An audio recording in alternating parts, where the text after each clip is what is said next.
ગીર સોમનાથથી સમાચાર ગીર સોમનાથ જિલ્લાના ભાલપરા વિસ્તારમાં રહેતા માત્ર 3 મહિનાના વિવાન ચાવડાને એસએમઈ નામની ગંભીર બીમારી થઈ છે અને હાલ તેઓ વેરાવળની ખાનગી હોસ્પિટલમાં સારવાર લઈ રહ્યા છે, જ્યાં બાળકનો જીવ બચાવવા 16 કરોડનો ખર્ચ થવાને કારણે બાળકનું જીવન જોખમમાં મુકાયું છે।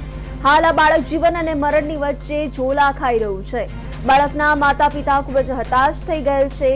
તેમના પરિવારજનો અને માતા પિતાએ લોકોને અપીલ કરી છે કે જો જનતા તેમને મદદ કરે તો આ બાળકનો જીવ બચી શકે તેમ છે।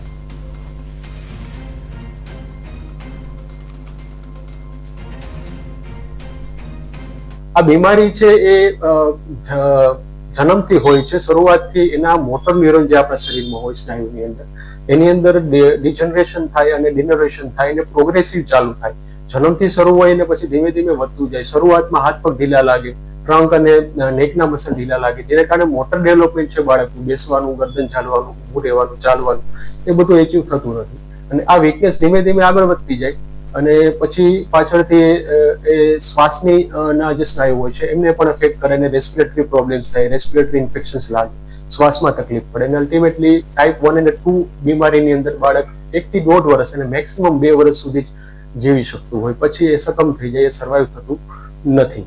અને આ જેનેટિક બીમારી છે। આની પહેલા પણ ઘણા બધા કેસીસ સામે આવેલા છે, ગુજરાતમાં પણ આવેલા છે, ઇન્ડિયામાં પણ આવેલા છે, વર્લ્ડવાઇડ પણ હોય છે। એનો ઇન્સિડન્સ તમને કહી દઉં તો જનરલી 6,000 નોર્મલ બાળકો જે લાઈવ બોર્ન થાય છે એમાંથી એક બાળકને SMA થી પીડાતું હોય છે અને એબ્સોલ્યુટ નંબર તમને આપીએ તો આપણા દેશની અંદર દર વર્ષે ઇન્ડિયામાં 4,000 જેટલા બાળકોને તો SMA યુક્ત હોય છે, જન્મે છે નવા। એટલે આ એક જેનેટિક બીમારી છે અને હું મારા બાળકને હોસ્પિટલે બતાવવા આવ્યો હતો। ત્યાં જોટવા સાહેબે અમને કીધેલું કે આ બાળકને તમે ત્યાં આગળ બતાવો અને આ પ્રોબ્લેમ સ્નાયુનો છે।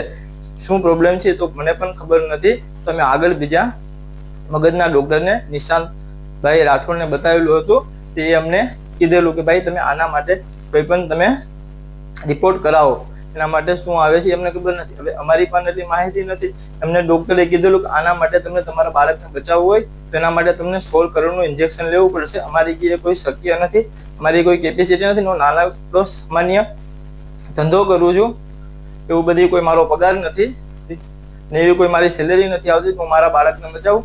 હું તમને બધીને એવી અપીલ કરવા માંગુ છું, આજે મારી ત્યાં થયું, કાલ બીજા કોઈ પણ ત્યાં થશે।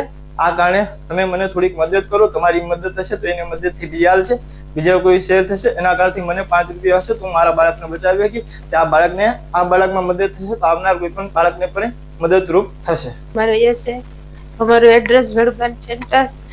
અમે મારા બાળકને બતાવ્યું તો સાહેબે કીધું કે આને આગળ બતાવો, તો અમે રાજકોટ વાળા સાહેબને બતાવ્યું। એને કીધું કે એને આવી બીમારી છે, 16 કરોડ વાળું ઇન્જેક્શન લો।